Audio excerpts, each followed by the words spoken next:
Last class तक हम discuss कर रहे थे पैरेलल प्लेट कैपेसिटर के अबाउट, और हमने जाना था कि एक पैरेलल प्लेट कैपेसिटर का कैपेसिटेंस कैसे फाइंड करते हैं।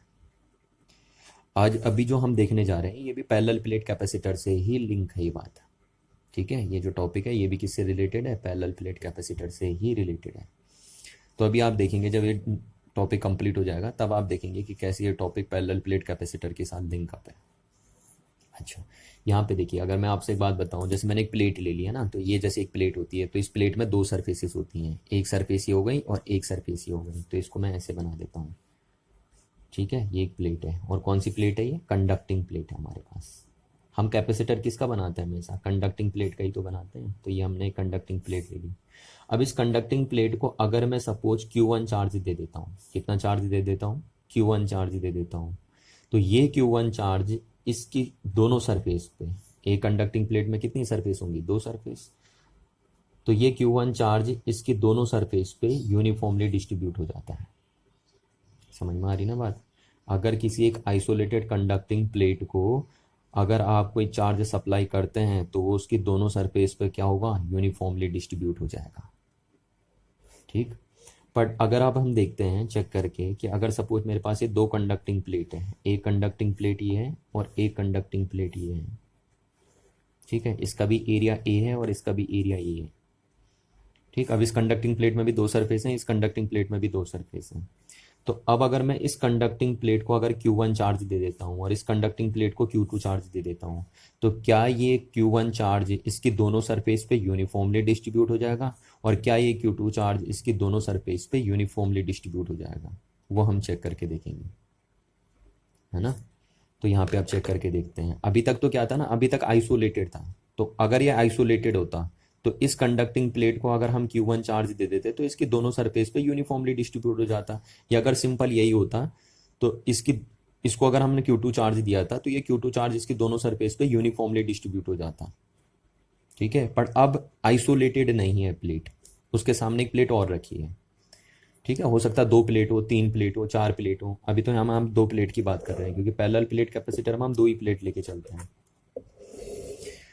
तो अब हमें देखना है कि क्या जब ये आइसोलेटेड नहीं है एक प्लेट, उसके सामने दो प्लेटें रखी हैं ना, दो प्लेट आमने सामने रखी हैं, तब अगर आप किसी प्लेट को चार्ज देते हो तो क्या ये चार्ज यूनिफॉर्मली डिस्ट्रीब्यूट होगा इसकी दोनों सरफेस पे? उसको ट्राई करके देख लेते हैं। तो हम मान के चलते हैं कि जो Q1 चार्ज दिया उसमें से स्मॉल Q1 चार्ज इस सरफेस पे डिस्ट्रीब्यूट हो गया, ये हम मान के चलते हैं, और स्मॉल Q2 चार्ज इस सरफेस पे डिस्ट्रीब्यूट हो गया इस Q1 का। अच्छा, सिमिलरली हम मान के चलते हैं कि इस Q2 चार्ज में से स्मॉल Q3 चार्ज इस सरफेस पे यूनिफॉर्मली डिस्ट्रीब्यूट हो गया और Q4 चार्ज इस सरफेस पे डिस्ट्रीब्यूट हो गया। ये हम मान के चलते हैं। अब हमें इन्हीं की वैल्यू निकालनी है, Q1, Q2, Q3 और Q4 की value in terms of Q1 and Q2, क्योंकि इन प्लेट को तो हमने Q1 Q2 चार्ज दिया है ना। अब हम चेक कर रहे हैं कि इस प्लेट की इस सरफेस पे कितना आएगा, इस सरफेस पे कितना चार्ज होगा, इस सरफेस पे कितना होगा और इस सरफेस पे कितना होगा। वही हमने लिखा है charge distribution over each surface, है ना, ऑफ ईच प्लेट। ये हम चेक करके देखते हैं। तो देखिए, इस सरफेस की सरफेस चार्ज डेंसिटी मैं मान के चलता हूँ σ1 है, इस सरफेस की सरफेस चार्ज डेंसिटी σ2 है, इसकी हम मान के चलते हैं σ3 और इसकी क्या है? σ4 है। ठीक है, यह हम मान के चलते हैं। अच्छा, अब देखिए, हमें चार अननोन वेरिएबल हमारे पास बने, हमें ये चार पता करना है ना। तो ये चार अननोन वेरिएबल हमारे पास बने, तो चार अननोन वेरिएबल के लिए हमें चार इक्वेशन बनानी पड़ेंगी। तो देखिए, पहली इक्वेशन तो क्या बनेगी हमारी, क्योंकि जो Q1 है यही तो दो हिस्सों में टूट रहा है, इस सरफेस पर इस सरफेस पे, तो हम बोल सकते हैं कि Q1 plus Q2 equals to Q1। ठीक है, according to law of conservation of charge. अब देखिए, Q2 ही तो ये दो हिस्सों में डिवाइड हो रहा है, इस सरफेस पर इस सरफेस पे। तो पहली क्वेश्चन ये बनी, दूसरी क्वेश्चन बनी Q3 प्लस Q4 इस पे डिवाइड हो रही है, तो Q2। ये क्वेश्चन नंबर बन गई हमारी सेकेंड। ठीक है, क्योंकि यही चार्ज दो हिस्सों में डिवाइड हो रहा था और यही चार्ज दो हिस्सों में डिवाइड हो रहा है। अब हमें क्या करना है, हमें देखिए चार अननोन वेरिएबल हमारे पास हैं और इन चार अननोन वेरिएबल को हमको इनके टर्म्स में फाइंड करना है। तो अभी हमें दो इक्वेशन और चाहिए होंगी, है ना। तो अब दो इक्वेशनों को और बनाने के लिए हम क्या अप्रोच यूज करेंगे, देखिए कि हमें दो इक्वेशन और कैसे मिलेंगी, तभी हम ये चार अननोन वेरिएबल निकाल सकते हैं। तो उसके लिए हम क्या अप्रोच लगाते हैं, देखिए हम अप्रोच लगाते हैं कि ये पॉइंट सपोज इस कंडक्टिंग प्लेट के अंदर हमने ले लिया x और इस कंडक्टिंग प्लेट के अंदर ये पॉइंट हमने ले लिया y। ठीक है, ये दो प्लेट हमने ले लिया। अब ये दो पॉइंट हमने ले लिए इन कंडक्टिंग प्लेट्स के अंदर। अब हमें पता है कि किसी भी कंडक्टिंग प्लेट के अंदर इलेक्ट्रिक फील्ड जीरो होता है, तो यानी इस x पॉइंट पे भी नेट इलेक्ट्रिक फील्ड क्या होगा, जीरो होगा, और इस y पॉइंट पे भी नेट इलेक्ट्रिक फील्ड कितना होगा, जीरो होगा। अच्छा, और एक बात आपको पता है कि अगर एक thin long plane sheet of charge है ना, अगर एक thin long plane sheet of charge है ये, तो ये इस पॉइंट P पॉइंट पे कितना इलेक्ट्रिक फील्ड क्रिएट करती है, sigma upon 2 epsilon not electric field create करती है ना, जहाँ पे सिग्मा इसकी सरफेस चार्ज डेंसिटी है। आपको पता होनी चाहिए बात कि एक thin infinite plane sheet of charge whose charge density is sigma is created an electric field at point P is sigma upon 2 epsilon naught।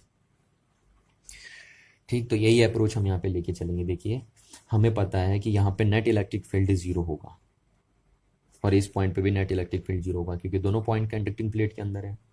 अब देखिए यहाँ पे इलेक्ट्रिक फील्ड कौन कौन बनाएगा, एक तो ये वाली चार्ज्ड सरफेस बनाएगी, एक ये वाली चार्ज सरफेस बनाएगी, एक ये चार्ज सरफेस बनाएगी, और एक ये चार्ज सरफेस बनाएगी। ठीक है, और उन सब का नेट क्या होना चाहिए, जीरो आना चाहिए यहाँ पे, क्योंकि यहाँ पे नेट इलेक्ट्रिक फील्ड जीरो होना चाहिए।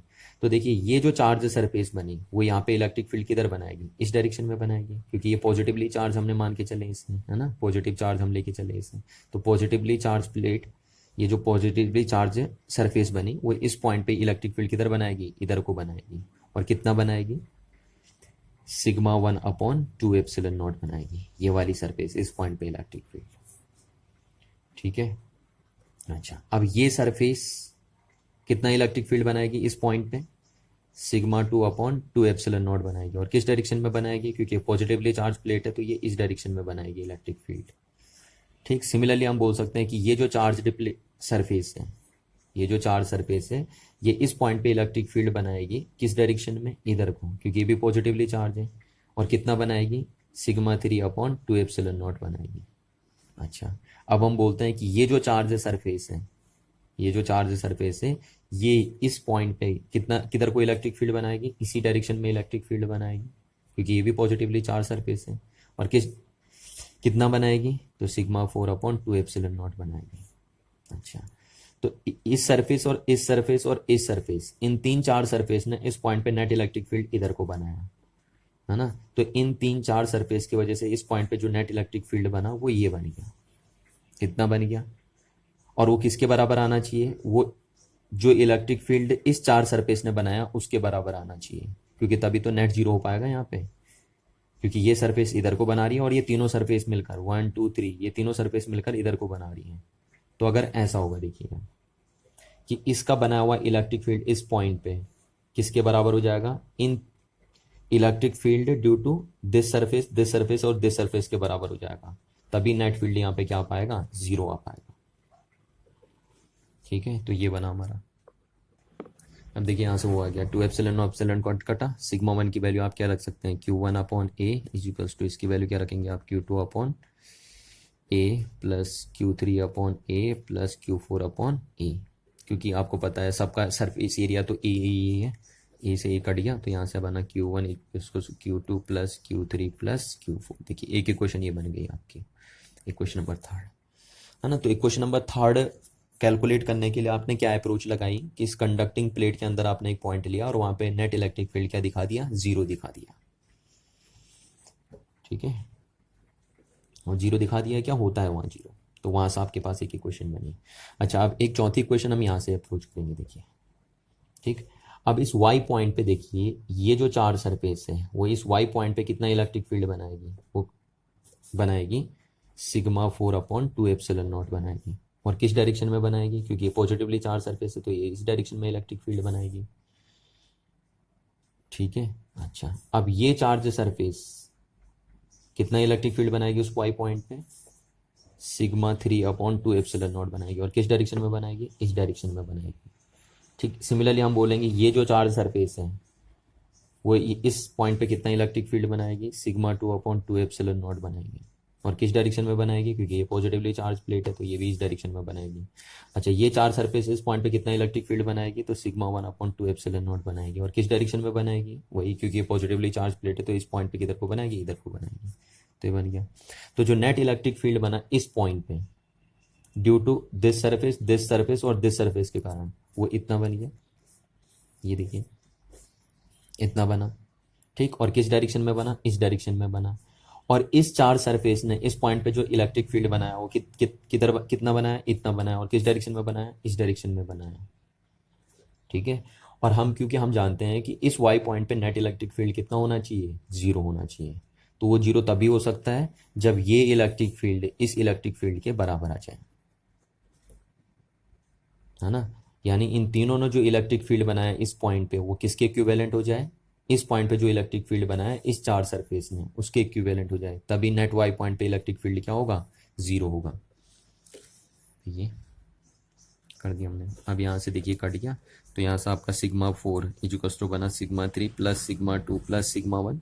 यहाँ से हम सिग्मा 4 की वैल्यू बोल सकते हैं क्या है, Q4/A इजुकस to Q3/A plus Q2/A, क्योंकि चार्ज ए सरफेस एरिया तो सबका सेम है ना, ए कट गया। तो यहाँ से आपका बना Q4 इजुकस to Q3 plus Q2 plus Q1। ये बन गया आपके पास। तो इक्वेशन नंबर बन गई आपकी 4th। ठीक है, तो इन चारों इक्वेशनों को मैं देखिए यहाँ लिख देता हूँ कि आपके पास पहली इक्वेशन थी Q1 प्लस Q2 इजुकस टू क्या बनी थी, Q1। दूसरी इक्वेशन बनी थी Q3 प्लस Q4 इजुकस टू Q2। तीसरी इक्वेशन जो हमारे पास बनी वहाँ पे बना Q1 इजुकस to Q2 plus Q3 plus Q4। ये थर्ड इक्वेशन हमारे पास बनी थी। ठीक है, और चौथी इक्वेशन बनी थी हमारे पास Q4 इजुकस to Q1 Q1 plus Q2 plus Q3। ये चार इक्वेशन बन गई हमारे पास। अब इन चार इक्वेशनों का यूज करके हमें इन चारों अननोन वेरिएबल को निकालना है।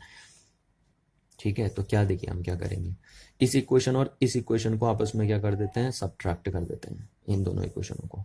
तो क्या मिलेगा देखिए आपको, Q1 minus Q4 equals to, subtract करेंगे तो ये और ये कट गया और ये कट गया, तो यहाँ से मिला आपको Q4 माइनस Q1। ठीक है, इन दोनों को सब्ट्रैक्ट करने पे मिलेगा आपको। अब ये इधर गया तो 2Q1 हो जाएगा और इजिकल्स टू ये उधर गया तो 2Q4 हो जाएगा। 2 से 2 कट गया यानी Q1 इजिकल्स टू Q4 आ गया आपके पास। देखिए तो एक बढ़िया रिजल्ट निकल के आ गया।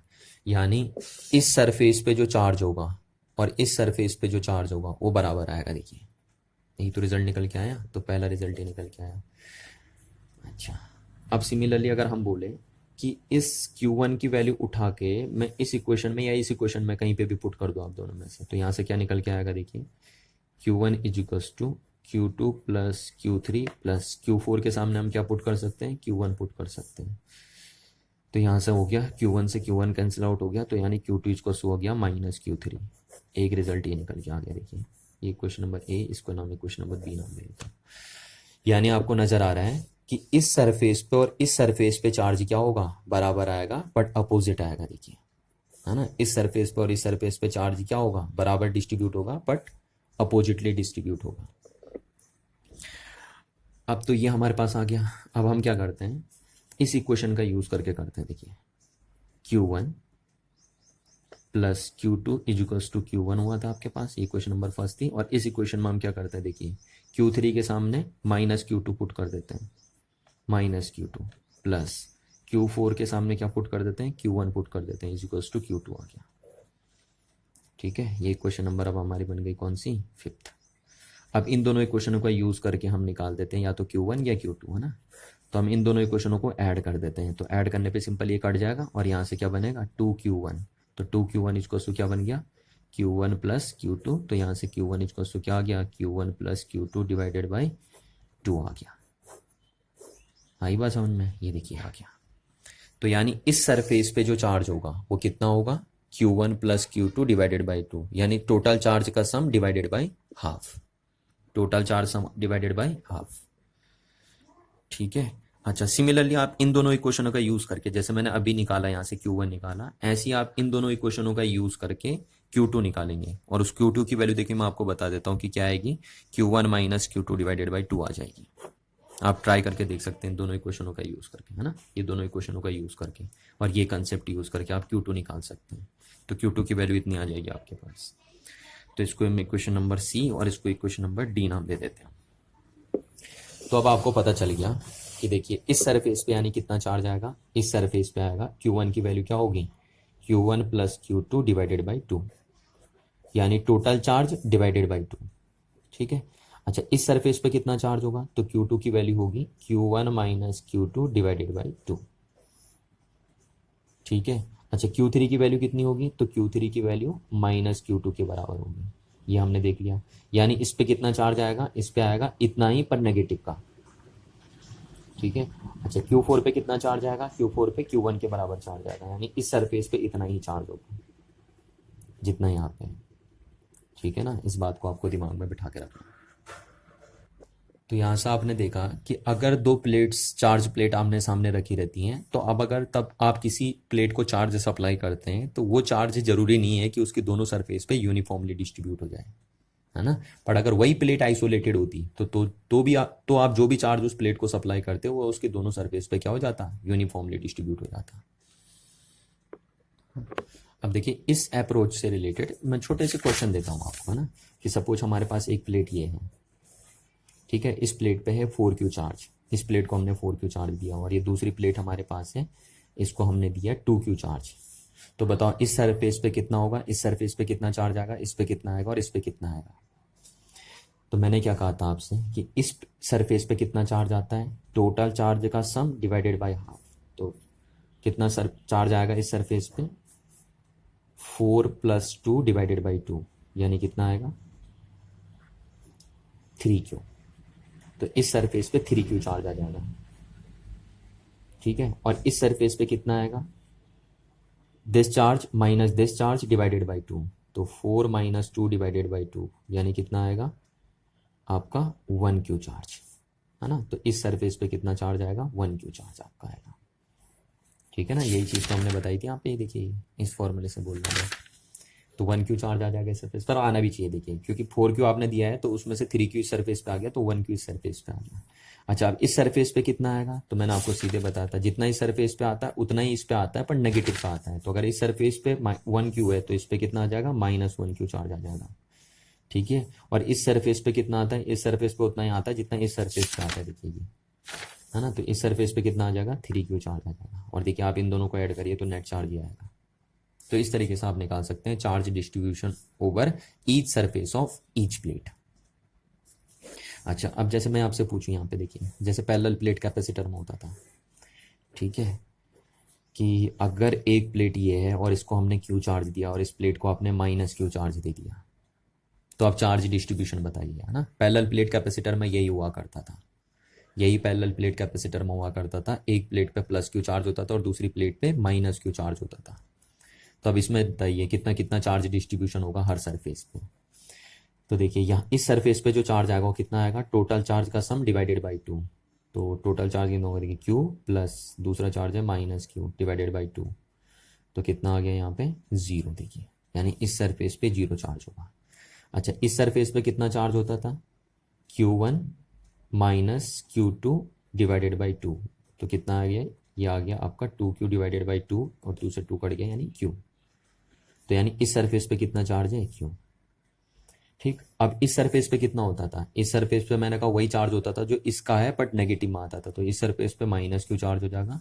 और इस सरफेस पे वही चार्ज होता था जो इस सरफेस पे होता है, तो इस पे कितना हो जाएगा आपका 0 चार्ज हो जाएगा। ठीक, और आप देख भी रहे, देखिए इस पे टोटल चार्ज कितना था, माइनस Q, तो माइनस Q सिर्फ यहाँ पे है, यहाँ पे नहीं है। और इसको आपने Q1 चार्ज दिया था तो वो सिर्फ यहाँ पे, इस प्लेट पे है ही नहीं। तो इसी को बताने के लिए मैंने आपको ये टॉपिक कराया, है ना, इसी चीज को बताने के लिए।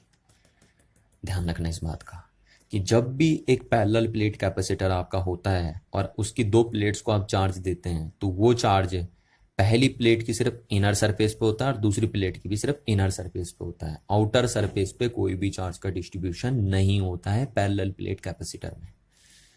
इस बात को आप ध्यान रखेंगे, इसीलिए मैंने आपको ये पूरा टॉपिक कराया है ना, इसी चीज को बताने के लिए। क्या बोला मैंने, कि जब भी पैरेलल प्लेट कैपेसिटर, ठीक है, पैरेलल प्लेट कैपेसिटर की प्लेट्स को आप चार्ज देते हैं तो पहली प्लेट का जो चार्ज होता है वो सिर्फ उसकी इनर सरफेस पे होता है और दूसरी प्लेट का जो चार्ज होता है वो भी उसकी इनर सरफेस पे होता है। देखिए आउटर सरफेस पे कोई भी चार्ज नहीं होता है पैरेलल प्लेट कैपेसिटर में।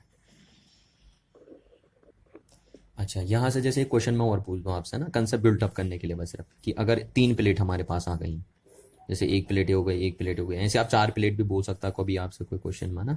ये 3 प्लेट हमने रख दी है ऐसे करके, ठीक है। इस प्लेट को हमने 4Q चार्ज दे दिया, इस प्लेट को Q चार्ज दे दिया और इस प्लेट को -Q चार्ज दे दिया। ऐसे 3 प्लेट, ऐसा हो सकता है 4 प्लेट का क्वेश्चन भी आपसे पूछ दिया, अभी तक तो 2 प्लेट के क्वेश्चन थे, ठीक है। तो अब 3 प्लेट हमारे पास है और इस प्लेट को 4Q, इस प्लेट को Q और इस प्लेट को -Q चार्ज दिया। तो अब हर सरफेस पे चार्ज का डिस्ट्रीब्यूशन बताइए कि इस सरफेस पे, इस सरफेस पे, इस पे, इस पे, इस पे, इस पे कितना कितना चार्ज का डिस्ट्रीब्यूशन होगा। तो देखिए अप्रोच बड़ी सिंपल है। मैंने आपसे क्या कहा, आप सबसे पहले इस आउटर सरफेस पे निकाल के देख लेंगे।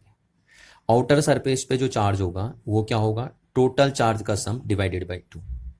समझ में आ रही ना बात। आउटर सरफेस पे क्या होगा, जो चार्ज होगा वो कितना होगा, टोटल चार्ज का सम डिवाइडेड बाई 2। तो आप देखिए इस सरफेस पे जो चार्ज होगा वो कितना होगा, टोटल चार्ज का सम डिवाइडेड बाई 2। ध्यान रखेंगे इस बात का, है ना। आउटर सरफेस पे चार्ज का डिस्ट्रीब्यूशन करने का बड़ा सिंपल तरीका है कि आप टोटल चार्ज को ऐड कर देंगे और डिवाइडेड बाई 2 कर देंगे। तो 4Q + Q और ये आप अगर ऐड करेंगे तो कितना आएगा, ये 4Q + Q -Q divided by 2। तो ये कट गया और ये आपका आ गया 2Q। तो इस सरफेस पे कितना चार्ज आ जाएगा, 2Q आ जाएगा। समझ में आ रही ना बात, इस सरफेस पे 2Q चार्ज आ जाएगा। अच्छा, अब सोचोगे सर आप ऐसे ये कहाँ से लगा दिया आपने फॉर्मूला, है ना। तो मैंने 2 के लिए प्रूफ करा था, 2 प्लेट्स के लिए चीज़, आप ऐसे 3 प्लेट्स के लिए भी प्रूफ करके दिखा सकते हो। वो सिर्फ एक टाइम पास हो जाएगा ना, क्योंकि उसमें फिर आपकी 6 इक्वेशनें बनेंगी, तो फिर 6 इक्वेशनें बनाने के लिए इतना टाइम हमारे पास नहीं है। आप करके देखेंगे, देखना यही रिजल्ट आएगा जो मैं आपसे कह रहा हूँ कि अगर 3 प्लेट हैं या 4 प्लेट हैं या 5 प्लेट हैं और उनकी हर सरफेस पे आपको चार्ज का डिस्ट्रीब्यूशन निकालना है, तो आप सबसे आउटर सरफेस पे पहले चार्ज का डिस्ट्रीब्यूशन कैसे निकालेंगे, आप टोटल चार्ज का सम कर देंगे, डिवाइडेड बाई 2 कर देंगे, तो आ जाएगा। तो आप देखिए यहाँ पे 2Q चार्ज आ गया, तो इस सरफेस पे कितना चार्ज आएगा, क्योंकि इस पे टोटल चार्ज 4Q, तो इस सरफेस पे कितना आ जाएगा, 2Q चार्ज आ जाएगा। अच्छा, अब इस सरफेस पे अगर 2Q चार्ज आता है तो इस सरफेस पे कितना आता है, उतना ही आता है, बट माइनस का आता है, तो इस पे -2Q चार्ज आ जाएगा। अच्छा, अगर इस पे -2Q चार्ज आ गया और टोटल चार्ज इस प्लेट पे कितना है, Q, तो इस सरफेस पे कितना आएगा, फिर इस सरफेस पे आएगा आपका 3Q चार्ज, है ना, क्योंकि इन दोनों को ऐड करके हो जाना चाहिए। अच्छा, इस पे अगर 3Q चार्ज आया तो इस सरफेस पे कितना आएगा, -3Q चार्ज आएगा, आएगा नहीं आएगा, -3Q चार्ज। अच्छा, अब अगर इस सरफेस पे -3Q चार्ज आया और टोटल चार्ज इस पे कितना है, माइनस का Q, तो इसके आउटर सरफेस पे कितना आएगा, प्लस का 2Q चार्ज आएगा। कितना आएगा, प्लस का 2Q चार्ज इस सरफेस पे, देखिए ठीक है। और ये मैं बोल भी रहा था देखिए आपसे, तो ऐसे आप चार्ज का डिस्ट्रीब्यूशन निकालते। अब एक और इम्पोर्टेंट टॉपिक हम देखने जाएंगे, यहाँ पे हम देखेंगे energy stored in a charged capacitor, ठीक है। और कैपेसिटर अगर हम कहीं पे बोल रहे हैं तो हमारा पैरेलल प्लेट कैपेसिटर ही होगा। भले हमारे पास बहुत सारे टाइप के कैपेसिटर होते हैं, पैरेलल प्लेट कैपेसिटर होता है, स्फेरिकल कैपेसिटर होता है, सिलिंड्रिकल कैपेसिटर होता है, बट अगर हम कहीं कैपेसिटर बोल रहे हैं तो आपका पैरेलल प्लेट कैपेसिटर होगा। तो इसको हमने बोला energy store in a charged capacitor, या आप इसको ये भी पढ़ सकते हैं electrostatic energy stored in a charged parallel plate capacitor, ये भी आप हेडिंग का नाम दे सकते हैं, ठीक है। तो ये हम ले लेते हैं, एक पहली प्लेट ले ली हमने पैरेलल प्लेट कैपेसिटर की और इसका एरिया मान लिया A है ना, और ये दूसरी प्लेट ले ली हमने पैरेलल प्लेट कैपेसिटर की और इसका एरिया कितना ले लिया, इसका भी एरिया A ले लिया, ठीक। और इन दो प्लेट्स के बीच की डिस्टेंस कितनी ले ली, स्मॉल d ले ली।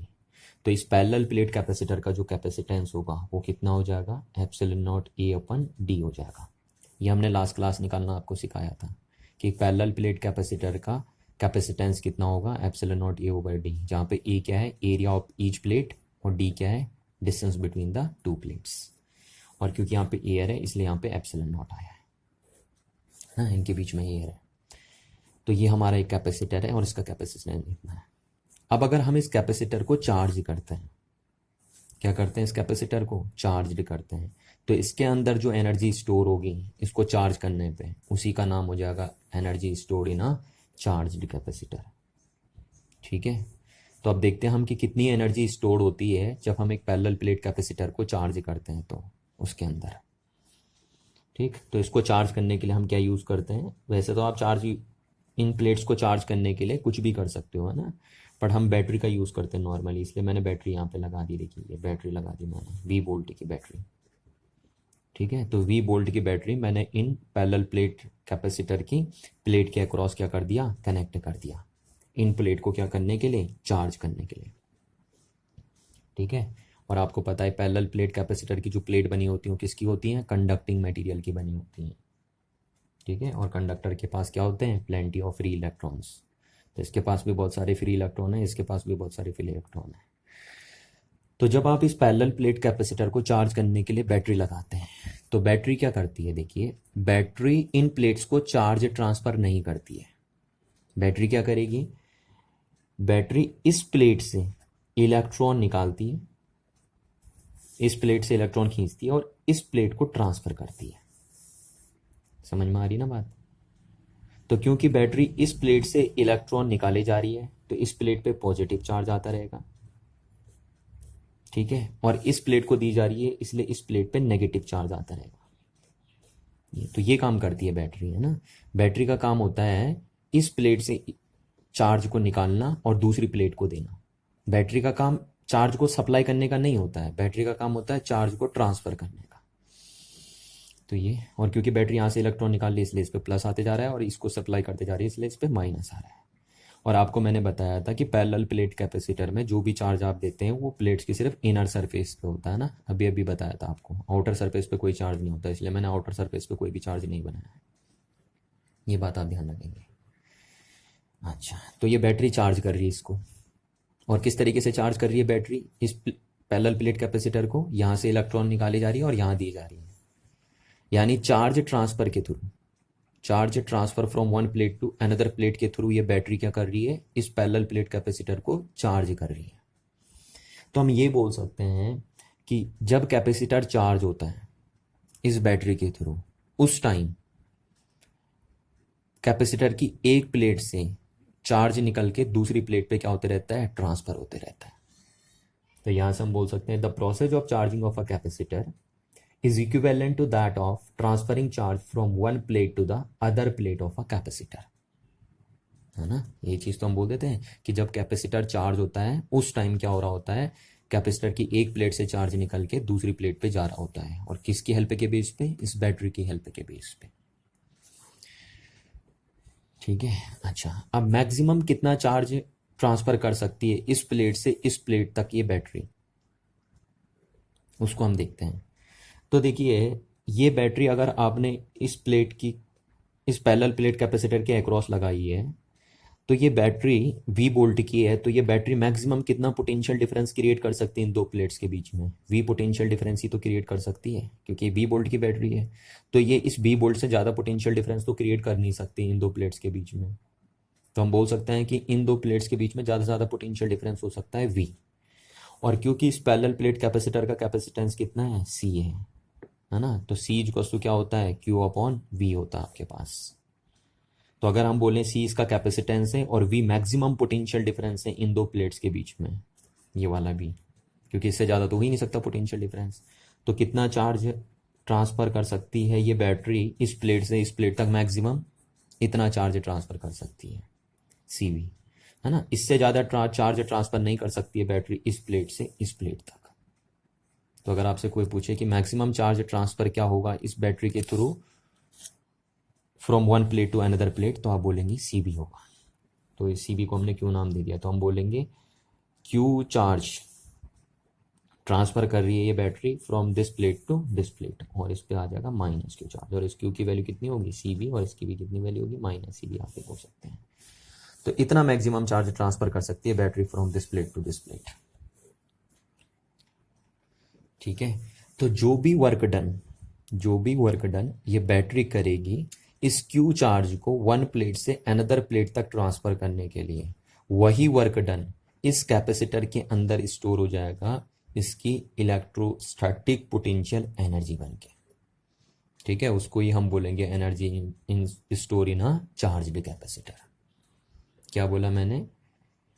जो भी वर्क डन ये बैटरी करेगी इस क्यू चार्ज को एक प्लेट से दूसरे प्लेट तक ट्रांसफर करने में, वही वर्क डन इस कैपेसिटर के अंदर स्टोर हो जाएगा इसकी इलेक्ट्रोस्टैटिक पोटेंशियल एनर्जी बन के। ठीक है, इस बात को आपको ध्यान रखना है। तो अगर मैं बोलूं कि कितनी एनर्जी स्टोर होगी इस कैपेसिटर के अंदर जब ये क्यू चार्ज हो जाएगा, तो है ना, इतना चार्ज हो जाएगा कैपेसिटर, तो उस टाइम इसके अंदर कितनी एनर्जी स्टोर हो जाएगी, अगर हमें वो कैलकुलेट करनी हो तो हम क्या करेंगे, हम देखेंगे कि इस क्यू चार्ज को ट्रांसफ़र करने, वन प्लेट से अनदर प्लेट तक ट्रांसफ़र करने के लिए इस बैटरी ने कितना वर्क डन किया है, और जो वर्क डन ये बैटरी इस क्यू चार्ज को यहाँ से यहाँ तक ट्रांसफ़र करने के लिए करेगी, वही वर्क डन इसके अंदर स्टोर होगा इसकी इलेक्ट्रोस्टैटिक पोटेंशियल एनर्जी बन के। ठीक है, तो अगर हमें देखना है कि कितनी इलेक्ट्रोस्टैटिक एनर्जी आई है इस कैपेसिटर के अंदर, चार्जर कैपेसिटर के अंदर, तो किसके इक्विवेलेंट होगा, work done by this external battery to transfer a Q charge from one plate to another plate. ठीक, तो वर्क डन क्या होता है देखिए, अब इलेक्ट्रोस्टैटिक्स में वर्क डन का फॉर्मूला ये देखिए, potential difference is equal to क्या होता है, work done on per unit charge होता है ना, आपने पढ़ा है जी जी, है ना। पोटेंशियल बोल दो या पोटेंशियल डिफरेंस बोल दो, तो पोटेंशियल डिफरेंस ये हो गया आपका। इलेक्ट्रोस्टैटिक में वर्क डन इस फॉर्मूले से निकाला जाता है, जैसे मैकेनिक्स में निकालते हैं ना आप वर्क डन, मैकेनिक्स में वर्क डन ऐसे निकालते हैं, फोर्स इनटू डिस्प्लेसमेंट से, इस फॉर्मूले से निकालते हैं। तो इलेक्ट्रोस्टैटिक्स के अंदर वर्क डन इस फॉर्मूले से निकाला जाता है। तो यहाँ से डब्ल्यू इज इक्वल टू क्या आ जाएगा, चार्ज इनटू पोटेंशियल डिफरेंस। ठीक, तो इस बैटरी ने कितना वर्क डन किया क्यू चार्ज को ट्रांसफर करने के लिए वन प्लेट से अनदर प्लेट तक, तो उसको हम बोलेंगे work done by a battery is equal to charge into potential difference between the plates, है ना। तो क्योंकि क्यू चार्ज को ट्रांसफर किया इस बैटरी ने यहाँ से यहाँ तक, और इनटू क्या लिख दिया हमने, पोटेंशियल डिफरेंस, तो इतना वर्क डन किया इस बैटरी ने। ठीक है, क्यू चार्ज को इस प्लेट से इस प्लेट तक ट्रांसफर करने के लिए, और यही वर्क डन इसके अंदर स्टोर हो जाएगा इसकी इलेक्ट्रोस्टैटिक पोटेंशियल एनर्जी बन के। पर अब यहाँ पे देखिए गौर क्या करना आपको, यहाँ पे गौर करने वाली बात ये है कि जैसे जैसे कैपेसिटर चार्ज होते जा रहा है ना, धीरे धीरे करके, पहले इस पे चार्ज कितना था, जीरो, इस पे चार्ज कितना था, जीरो, अब थोड़ा थोड़ा करके चार्ज यहाँ से निकलते जा रहा है और इस प्लेट पे आते जा रहा है। तो आपको पता है जैसे जैसे चार्ज ट्रांसफर होते रहेगा one plate to another plate, वैसे वैसे इन दो प्लेट के बीच में पोटेंशियल डिफरेंस की वैल्यू क्या होती रहेगी, चेंज होती रहेगी, है ना, क्योंकि आपको पता है जो चार्ज होता है वो डायरेक्टली प्रोपोर्शनल होता है किसके, पोटेंशियल डिफरेंस के। तो जैसे जैसे इन प्लेटों के बीच में चार्ज का ट्रांसफर होता रहेगा, वैसे वैसे पोटेंशियल डिफरेंस इन प्लेट के बीच में क्या होते रहेगा, चेंज होते रहेगा। तो इसलिए इस फॉर्मूले में जो पोटेंशियल डिफरेंस आपका आ रहा है इन दो प्लेट्स के बीच में, वो कांस्टेंट नहीं है ना। इतना क्यू चार्ज ट्रांसफर होते होते तक, क्यू चार्ज के ट्रांसफर होते होते तक इन दो प्लेट्स के बीच में जो पोटेंशियल डिफरेंस है वो क्या नहीं है, कांस्टेंट नहीं है। तो इसलिए आप डायरेक्ट लार्ज वर्क डन नहीं निकालेंगे, ध्यान रखना। हाँ, आप large work done by a battery direct calculate कर सकते थे अगर इस क्यू चार्ज के ट्रांसफर होने तक इन दो पॉइंट्स, इन दो प्लेट्स के बीच में पोटेंशियल डिफरेंस क्या रहता, कांस्टेंट रहता। यानी जब बैटरी क्यू चार्ज को ट्रांसफर कर रही है इस प्लेट से इस प्लेट तक, तब तक इन दो प्लेट्स के बीच में पोटेंशियल डिफरेंस कांस्टेंट रहता, तो तब आप डायरेक्ट ये वर्क डन लिख सकते थे, है ना, कि इतना वर्क डन किया इस बैटरी ने इस क्यू चार्ज को इस प्लेट से इस प्लेट तक ट्रांसफर करने में। बट क्योंकि जैसे जैसे ट्रांसफर होते जा रहा है वैसे वैसे पोटेंशियल डिफरेंस इन प्लेट्स के बीच में क्या होते जा रहा है, चेंज होते जा रहा है, इसलिए आप लार्ज वर्क डन नहीं कैलकुलेट कर सकते। तो हम क्या करते हैं फिर, अब छोटा छोटा सा वर्क डन निकालते हैं, क्योंकि छोटे से वर्क डन में हम मान सकते हैं कि दो प्लेट के बीच में जो पोटेंशियल डिफरेंस होगा वो कांस्टेंट होगा, और फिर लार्ज के लिए उसे क्या कर देंगे, वर्क डन कर देंगे, इंटीग्रेट कर देंगे। फिर लार्ज के लिए क्या करेंगे, उसे इंटीग्रेट कर देंगे। तो हमें निकालना है पहले कि स्मॉल चार्ज एक प्लेट से दूसरे प्लेट तक ट्रांसफ़र करने में बैटरी कितना वर्क डन करेगी, और देन उसे लार्ज के लिए क्या करेंगे, हम इंटीग्रेट कर देंगे। तो अब हम मान के चलते हैं, देखिए कि सपोज किसी इंस्टेंट पे, है ना, at any instant, at any instant, at any instant T, किसी टाइम टी पे हम मान के चलते हैं कि इस प्लेट पे चार्ज क्यू है और इस प्लेट पे चार्ज माइनस क्यू है। ठीक है, ये मान के चलते हैं हम किसी इंस्टेंट पे एक, कि इस प्लेट पे चार्ज कितना है क्यू और इस प्लेट पे कितना चार्ज है माइनस क्यू चार्ज है। तो उस इंस्टेंट पे इन दो प्लेट्स के बीच में जो पोटेंशियल डिफरेंस होगा वो कितना होगा, उसको हमने चलो स्मॉल वी लिख दिया है ना। Small v is the potential difference at that instant where the charge on this plate is Q and minus Q. ठीक है, तो वो कितना होगा आपको पता है, वो होगा चार्ज अपॉन कैपेसिटेंस, क्योंकि आपको पता है सी का फॉर्मूला क्या होता है, क्यू अपॉन वी, तो वी इक्वल्स टू क्या हो जाएगा, क्यू अपॉन सी। तो ये जो स्मॉल वी है वो क्या है, potential difference between these two plates. कब, जब इस प्लेट पे चार्ज क्यू है ना, और इस प्लेट पे माइनस क्यू चार्ज है। तो ये हो गया। अच्छा, तो इतना पोटेंशियल डिफरेंस आया इन दो प्लेट्स के बीच में। अच्छा, अब इस इंस्टेंट पे है ना, इस इंस्टेंट पे, किस इंस्टेंट पे, जिस टाइम इन दोनों के बीच में, इन दो प्लेट्स के बीच में पोटेंशियल डिफरेंस ये है, उस इंस्टेंट पे इस प्लेट से इस प्लेट तक डी क्यू चार्ज ट्रांसफर करने के लिए ये बैटरी कितना वर्क डन करेगी वो हम देखेंगे। ठीक है, कि इस इंस्टेंट पे, जिस इंस्टेंट की हम बात कर रहे हैं, जिस इंस्टेंट पे इन दो पॉइंट्स के बीच में पोटेंशियल डिफरेंस, इन दो प्लेट्स के बीच में पोटेंशियल डिफरेंस कितना है, v, उस इंस्टेंट पे डी क्यू चार्ज इस प्लेट से इस प्लेट तक ट्रांसफर करने के लिए बैटरी ने कितना वर्क डन किया, तो उसको हम बोलेंगे स्मॉल वर्क डन आएगा। ठीक है, क्योंकि स्मॉल चार्ज ट्रांसफर हो रहा है, और यहाँ से यहाँ क्यों बोल रहे हैं हम, क्योंकि पॉजिटिव चार्ज है ना, नेगेटिव चार्ज अगर इधर ट्रांसफर हो रहा है तो पॉजिटिव चार्ज इधर ट्रांसफर होगा। तो इस small plus D Q charge को इस प्लेट से इस प्लेट तक ट्रांसफर करने के लिए बैटरी कितना वर्क डन करेगी, तो आपको पता है वर्क डन का फॉर्मूला ये होता है, क्या होता है, वर्क डन का फॉर्मूला होगा चार्ज इनटू पोटेंशियल डिफरेंस। ठीक है, तो कितना चार्ज ट्रांसफर हो रहा है, डी क्यू चार्ज ट्रांसफर हो रहा है इनटू पोटेंशियल डिफरेंस। तो जब डी क्यू चार्ज ट्रांसफर हो रहा है जिस इंस्टेंट पे, उस इंस्टेंट पे पोटेंशियल डिफरेंस कितना इन दो प्लेट्स के बीच में, स्मॉल वी हमने मान लगा है। ठीक है, तो यहाँ से हम बोलेंगे डी डब्ल्यू इक्वल टू क्या है, डी क्यू इंटू, अब देखिए इस स्मॉल वी को हम कांस्टेंट मान सकते हैं, क्योंकि इस छोटे से इंस्टेंट पे पोटेंशियल डिफरेंस इन प्लेट्स के बीच हम क्या मान सकते हैं, कांस्टेंट मान सकते हैं। तो इस वी की वैल्यू क्या है, क्यू अपॉन सी है। तो इतना स्मॉल वर्क डन करना पड़ेगा इस बैटरी को, अगर डी क्यू चार्ज ट्रांसफर करना है इस प्लेट से इस प्लेट तक, तो ये वर्क डन करना है। तो अगर हम बोलें कि टोटल कितना वर्क डन करना पड़ेगा इस बैटरी को, है ना, क्यू चार्ज ट्रांसफर अगर इसे करना है एक प्लेट से दूसरी प्लेट तक, तो यहाँ पे हम बोलेंगे देयरफॉर टोटल वर्क डन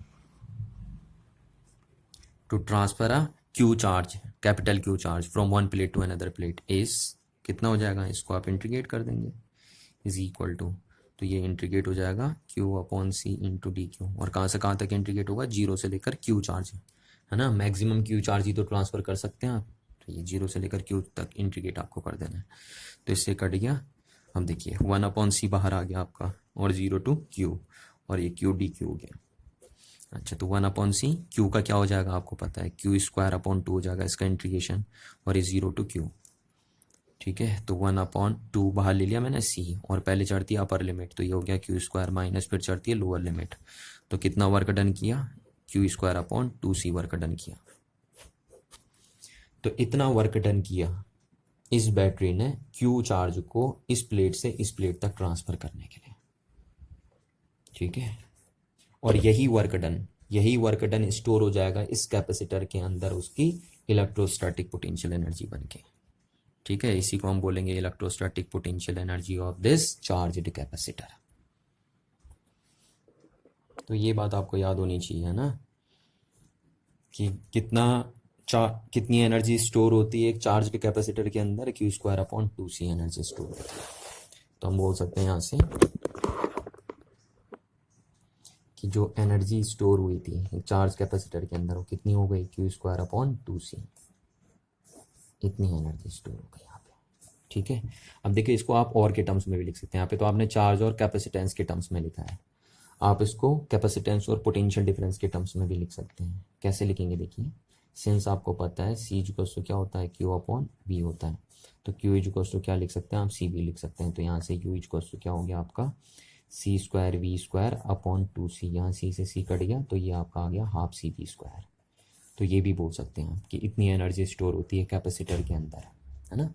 तो अगर आपको कैपेसिटेंस और पोटेंशियल डिफरेंस के टर्म्स में एनर्जी लिखनी हो तो ये लिखेंगे, चार्ज और कैपेसिटेंस के टर्म्स में लिखना हो तो आप ये लिख देंगे। और यहाँ पे देखिए आप ये भी पुट कर सकते हैं, U equals to Q square upon 2, और सी के सामने आप क्या पुट कर सकते हैं, सी के सामने आप क्यू अपॉन वी पुट कर सकते हैं।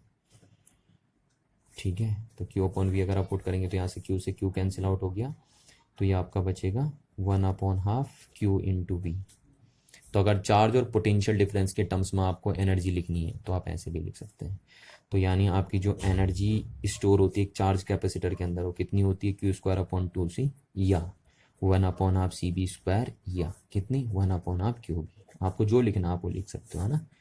और वो तो क्वेश्चन की रिक्वायरमेंट होगी, न्यूमेरिकल की रिक्वायरमेंट होगी कि अगर आपको चार्ज और कैपेसिटेंस दिया है तब आप ये फॉर्मूला यूज़ करेंगे, अगर आपको कैपेसिटेंस और पोटेंशियल डिफरेंस दिया है तब आप ये फॉर्मूला यूज़ करेंगे, और अगर आपको चार्ज और पोटेंशियल डिफरेंस दिया है तब आप ये फॉर्मूला यूज़ करेंगे। अच्छा, तो इतनी एनर्जी स्टोर होती है एक चार्ज कैपेसिटर के अंदर। अच्छा, अब यहाँ पे एक गौर करने वाली बात क्या है, देखिए गौर करने वाली बात क्या है कि इस बैटरी ने कितना चार्ज ट्रांसफ़र किया है इस प्लेट से इस प्लेट तक, मैक्सिमम क्यू चार्ज ट्रांसफ़र किया है ना। तो अब जरा मैं निकाल के देखता हूँ, हाँ, the work done by the battery to transfer Q charge from one plate to another plate, from one plate to another plate. इस चीज़ को गौर करना है यहाँ पे, देखिए बड़ी इंपॉर्टेंट रिजल्ट निकल के आएगा।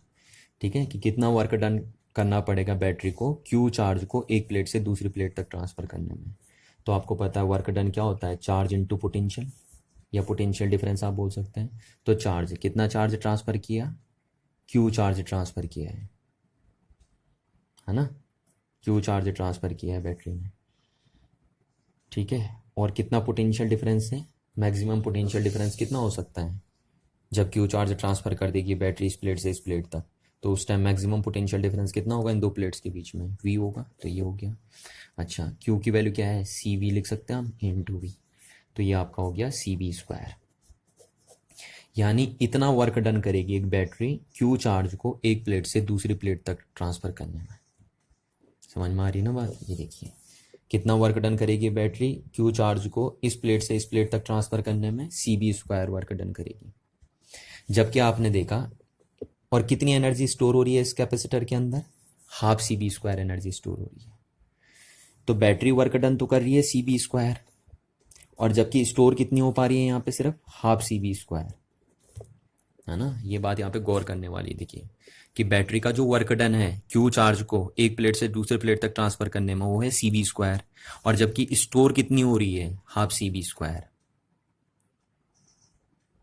ठीक है, तो बची हुई half C V square energy गई कहाँ, बात ये आती है ना। क्योंकि हम तो ये बोल लेते ना अभी तक कि जो भी वर्क डन ये बैटरी करेगी क्यू चार्ज को इस प्लेट से इस प्लेट तक ट्रांसफ़र करने में, वही वर्क डन इस कैपेसिटर के अंदर स्टोर हो जाएगा उसकी इलेक्ट्रोस्टैटिक पोटेंशियल एनर्जी बन के। पर यहाँ पे हमने देखा कि बैटरी ने क्यू चार्ज ट्रांसफ़र करने के लिए कितना वर्क डन किया, सी बी स्क्वायर, जबकि स्टोर कितनी हुई उसके अंदर, सिर्फ हाफ सी बी स्क्वायर। तो बची हुई half C V square energy गई कहाँ, ये हमारे दिमाग में क्वेश्चन आता है। तो देखिए उस क्वेश्चन को या उस प्रॉब्लम को रिजॉल्व करने के लिए हम क्या समझते हैं, देखिए, है ना। ये देखिए आप, ये जो वायर है ना, कनेक्टिंग वायर, जिस वायर के थ्रू आपने क्या किया है, पैरेलल प्लेट कैपेसिटर को बैटरी से जोड़ा है, इस वायर का भी तो कुछ ना कुछ क्या होगा, रेजिस्टेंस होगा या नहीं होगा, क्योंकि ये कंडक्टिंग वायर है ना, तो इस वायर का कुछ ना कुछ रेजिस्टेंस होगा, जिस वायर से आपने बैटरी को पैरेलल प्लेट कैपेसिटर से कनेक्ट कर रखा है। तो अब जब इस वायर में चार्ज फ्लो हो रहा है तो इस वायर में करंट भी दौड़ेगी, है ना। इस वायर में क्या दौड़ेगी, आपकी करंट भी आएगी, नहीं आएगी करंट। और जब इस वायर में करंट आएगी तो ये वायर क्या होगा, हीटअप होगा, और जब हीटअप होगा तो ये एनर्जी क्या करेगा, एमिट करेगा इन फॉर्म ऑफ हीट। तो वो एनर्जी कहाँ से आ रही है, वही एनर्जी है या हाफ सी बी स्क्वायर। समझ में आ रही ना बात, इस बात का आप ध्यान रखेंगे। तो अगर आपसे कोई पूछे कि बैटरी ने वर्क डन किया वही सी बी स्क्वायर, क्यों चार्ज को इस प्लेट से इस प्लेट तक ट्रांसफर करने के लिए, जबकि कैपेसिटर के अंदर एनर्जी कितनी स्टोर हुई, सिर्फ हाफ सी बी स्क्वायर हुई, तो बची हुई half C V square energy गई कहाँ। तो आप बोलेंगे वो एनर्जी इस कंडक्टिंग वायर के अंदर लॉस हो गई इन फॉर्म ऑफ हीट के फॉर्म में, हीट के फॉर्म में लिबरेट हो गई वो 1/2 CV² इस वायर में। ठीक है, क्योंकि इस वायर के अंदर जब चार्ज दौड़ेगा तो इस वायर के अंदर करंट आएगी, और करंट आने से इस वायर में क्या आएगा, ये वायर हीटअप हो जाएगी, और हीटअप होने से ये एनर्जी क्या करेगी, हीट के फॉर्म में लिबरेट करेगी। तो वो कौन सी एनर्जी लिबरेट हुई है इसने, वो जो बची हुई हाफ सी बी स्क्वायर है एनर्जी है, वही एनर्जी यहाँ पे लिबरेट हो रही है इस वायर में हीट के फॉर्म में। तो ये आपको ध्यान रखना है इस बात को। अच्छा, यहाँ पे एक चीज़ और मैं आपको बता दूँ, देखो कि कितनी एनर्जी स्टोर हुई थी कैपेसिटर के अंदर, half C V square energy store हुई थी ना, ये जो चीज़ है ना, इतनी एनर्जी स्टोर हुई थी कैपेसिटर के अंदर। अच्छा, अब देखिए यहाँ जो कैपेसिटर का कैपेसिटेंस होता है, एक पैरेलल प्लेट कैपेसिटर का जो कैपेसिटेंस होता है कितना होता है, एप्सिलॉन नॉट A/D होता है ना, यही तो होता है पैरेलल प्लेट कैपेसिटर का कैपेसिटेंस, इतना होता है। अच्छा, दूसरा ये क्या, V क्या होता है, V होता है potential difference across the two plates of a capacitor. ठीक है, तो अब हमें पता, देखिए हमने एक चीज बताई थी आपको कि इलेक्ट्रिक फील्ड जो होता है वो होता है नेगेटिव ग्रेडियंट ऑफ पोटेंशियल। तो यहाँ पे तो नेगेटिव साइन डायरेक्शन बताता है, तो यहाँ डायरेक्शन से हमें कोई लेना देना नहीं है, तो इसको हमने हटा दिया। ठीक, अब ये क्या होता था, ये होता था potential difference between two plates, और ये होता था क्या, या potential difference between two equipotential surfaces, और ये होता था distance between two equipotential surface. तो यहाँ पे देखिए एक इक्विपोटेंशियल सरफेस ये बनी, एक इक्विपोटेंशियल सरफेस ये बनी, तो इन दोनों के बीच में यहाँ पे पोटेंशियल डिफरेंस कितना है, तो यहाँ पे V है, तो इसलिए dV क्या में कन्वर्ट हो जाएगा, यहाँ पे V में कन्वर्ट हो जाएगा, है ना, क्योंकि dB हुआ करता था इस रिलेशन में potential difference between two equipotential surface, तो यहाँ पे वो कितना है, V है, अपॉन ये क्या होता था, distance between two equipotential surface, तो ये देखिए दो इक्विपोटेंशियल सरफेस के बीच में यहाँ पे डिस्टेंस कितनी है, D, तो यहाँ पे ये D हो जाएगा। तो यहाँ से आप बोल सकते हैं कि V इक्वल क्या हो गया, ED हो गया। ठीक है, तो अगर हम इन दोनों की वैल्यू उठा के यहाँ पे रख देते हैं तो ये आपका कितना आ गया, U equals to half, C की वैल्यू हो गई एप्सिलॉन नॉट A/D, और इंटू V स्क्वायर की वैल्यू क्या हो जाएगी यहाँ से, E² D²। ठीक, अब एक D से एक D कैंसिल आउट हो गया, तो U इक्वल्स टू हो गया 1/2 epsilon not E² A into D। अब जरा देखो, तो ये क्या है, area of the plates of capacitor, और ये क्या है, distance between the plate of capacitor. तो इसको हम ये बोल सकते हैं कि ये क्या बन गया, volume of parallel plate capacitor बन गया, volume of parallel plate capacitor बन गया। बना या नहीं बना, देखो ये एरिया ऑफ प्लेट है और ये डिस्टेंस बिटवीन द प्लेट्स है, तो ये volume of parallel plate capacitor बन गया। तो इस वॉल्यूम को अगर हम यहाँ ले आते हैं नीचे, है ना, इस वॉल्यूम को हम यहाँ ले आते हैं, तो ये कितना बन गया, 1/2 एप्सिलॉन नॉट E² बन गया आपका, इतना बन गया। अच्छा देखिए, अब ये क्या है, एनर्जी, और ये क्या है, पर यूनिट वॉल्यूम। तो एनर्जी पर यूनिट वॉल्यूम को हम क्या बोलते हैं, हम बोलते हैं इसको एनर्जी डेंसिटी। क्या बोलते हैं हम इसे, एनर्जी डेंसिटी। तो इतनी एनर्जी डेंसिटी होती है एक पैरेलल प्लेट चार्ज्ड कैपेसिटर के अंदर, है ना। अगर आपके पास एक चार्ज्ड पैरेलल प्लेट कैपेसिटर है तो उसके अंदर कितनी एनर्जी डेंसिटी होती है, इतनी एनर्जी डेंसिटी होती है, देखिए 1/2 एप्सिलॉन नॉट E²। ठीक है, और ये सिर्फ देखिए एक बात ध्यान रखना, ये सिर्फ पैरेलल प्लेट कैपेसिटर की एनर्जी डेंसिटी नहीं है, जहां भी जिस भी चार्ज्ड ऑब्जेक्ट का या जिस भी चार्ज सिस्टम का अगर इलेक्ट्रिक फील्ड E हो तो उसकी जो एनर्जी डेंसिटी होगी वो इतनी हो जाएगी, 1/2 एप्सिलॉन नॉट E²। और इस रिलेशन को आप जरूर याद रखेंगे, क्योंकि जब आप 5th यूनिट पढ़ेंगे इलेक्ट्रोमैग्नेटिज्म तो वहां पे भी आपकी काम आएगी, है ना। तो ध्यान रखना, मैंने क्या कहा, एक चार्ज्ड कैपेसिटर अगर आपके पास है तो उसकी एनर्जी डेंसिटी जो होती है वो 1/2 एप्सिलॉन नॉट E² होती है। और ये सिर्फ कैपेसिटर के लिए ही नहीं है, जहां भी जिस भी चार्ज्ड ऑब्जेक्ट का या जिस भी चार्ज्ड सिस्टम का इलेक्ट्रिक फील्ड अगर E हो तो उसकी जो एनर्जी डेंसिटी होगी वो इतनी ही हो जाएगी। सबके लिए लगा सकते हैं आप ये फॉर्मूला, ठीक है ना। तो ये देखिए इतना बन गया। तो इसका मतलब है कि जहां भी इलेक्ट्रिक फील्ड होता है वहां एनर्जी पक्का होती है, 100% है। तो यहाँ पे इलेक्ट्रिक फील्ड कहाँ है, इस रीजन में इलेक्ट्रिक फील्ड देखिए, इस रीजन में इलेक्ट्रिक फील्ड है, तो इसका मतलब यहाँ एनर्जी भरी हुई है ना, यहाँ इलेक्ट्रिकल एनर्जी है, उसी को तो हम बोल रहे हैं energy store in a charge capacitor. तो यहाँ इलेक्ट्रिक फील्ड है, इसका मतलब यहाँ एनर्जी है। और कितनी एनर्जी डेंसिटी यहाँ पे है पैरेलल प्लेट कैपेसिटर के अंदर? Half epsilon not E square energy है यहाँ पे। अच्छा, अब जरा यहाँ पे देखिए, अगर हम यहाँ पे suppose charge versus potential graph draw कर दें, है ना, इस कैपेसिटर के लिए क्या कर दें, इस कैपेसिटर के लिए हम charge versus potential graph draw कर दें, तो कैसे आएगा ये ग्राफ? देखिए, आपको पता है जैसे जैसे चार्ज बढ़ाते रहते हैं वैसे वैसे पोटेंशियल बढ़ते रहता है कैपेसिटर पे, तो ये ग्राफ लीनियर आएगा, इस टाइप से आएगा या नहीं आएगा? ये इस टाइप से लीनियर ग्राफ आ जाएगा। और मैक्सिमम चार्ज की वैल्यू क्या होगी? मैक्सिमम चार्ज कितना स्टोर कर सकता है कैपेसिटर? क्यू, है ना। और मैक्सिमम पोटेंशियल डिफरेंस उस टाइम कितना होगा जब ये क्यू चार्ज स्टोर कर रहा होगा? इन दो प्लेट्स के बीच में होगा कैपिटल वी। ये हो जाएगा। तो अगर आप Q वर्सेस V ग्राफ बनाएंगे इस पैरेलल प्लेट कैपेसिटर के लिए, तो ऐसे आएगा आपके पास, है ना। और ऐसा क्यों आया? क्योंकि आपको पता है जैसे जैसे चार्ज बढ़ाते रहते हैं आप, वैसे वैसे पोटेंशियल की वैल्यू क्या होती रहती है? इंक्रीज होती रहती है। और मैक्सिमम कितना चार्ज कैपेसिटर को आप दे सकते हैं? Capital Q। और उस टाइम जब capital Q charge parallel plate capacitor पे होगा, उस टाइम उसके अक्रॉस पोटेंशियल डिफरेंस कितना होगा? Capital V। तो इतना हो गया। अच्छा, अब इस ग्राफ का एरिया अगर आप निकालें, है ना, इस ग्राफ का एरिया निकालें, इस शेडेड पोर्शन का एरिया अगर आप निकालें, तो इसका एरिया कितना होगा? एरिया ऑफ क्यूबी ग्राफ आप इसे बोल सकते हैं, एरिया ऑफ क्यूबी ग्राफ। ठीक है, तो एरिया ऑफ क्यूबी ग्राफ क्या होगा? देखिए, ट्रायंगल बनाना है यहाँ पे, ये ट्रायंगल बन गया, तो इस ट्रायंगल का जो एरिया होगा वही तो एरिया ऑफ क्यूबी ग्राफ होगा। तो ट्रायंगल का एरिया कैसे निकालते हैं? 1/2 बेस इंटू हाइट। ठीक, तो 1/2 बेस कितना बन गया? इसका बेस बन गया कैपिटल Q इंटू हाइट कितनी बन गई? Capital V। तो ये बन गया 1/2 QB। ठीक है, और ये 1/2 QB क्या थी? ये 1/2 QB थी energy store in a capacitor. देखिए, ये 1/2 QB क्या थी? Energy store in a capacitor. तो इसका मतलब आप बोल सकते हैं इसको, ये क्या है? Energy stored in a capacitor.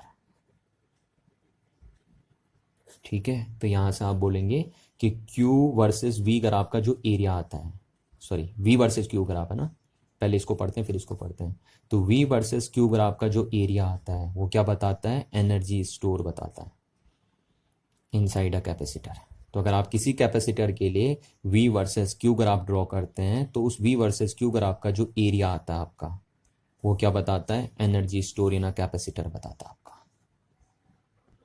जबकि इस V वर्सेस Q ग्राफ का जो स्लोप होगा, है ना, स्लोप कैसे निकालते हैं इस ग्राफ का? V/Q।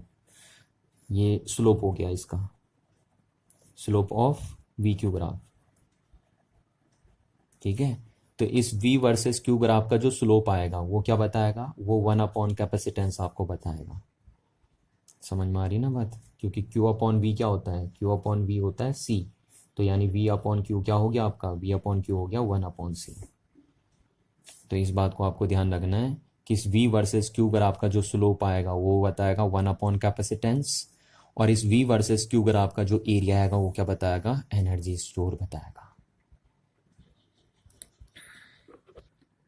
तो ये इंपॉर्टेंट फॉर्मूले आपको याद रखने हैं, है ना। एक तो ये कि कितनी एनर्जी स्टोर होती है कैपेसिटर के अंदर, बहुत काम आएगा आपके। ठीक है, ये सारे आपको हर टर्म्स में आने चाहिए। एक, कितनी एनर्जी डेंसिटी होती है एक चार्ज्ड पैरेलल प्लेट कैपेसिटर के अंदर, वो भी आपको पता होनी चाहिए। तो ये फॉर्मूला आपको पता होने चाहिए। ठीक है, तो अगर इस टॉपिक के नोट्स अगर आपको बनाने हैं तो आप यहाँ से बना सकते हैं। देखिए, ये पूरा यहाँ पे लिखा हुआ है मैंने, है ना, तो आप यहाँ से इसके नोट्स बना सकते हैं। देखिए, इस टॉपिक के नोट्स आते हैं। ठीक है, तो थैंक यू एवरीवन।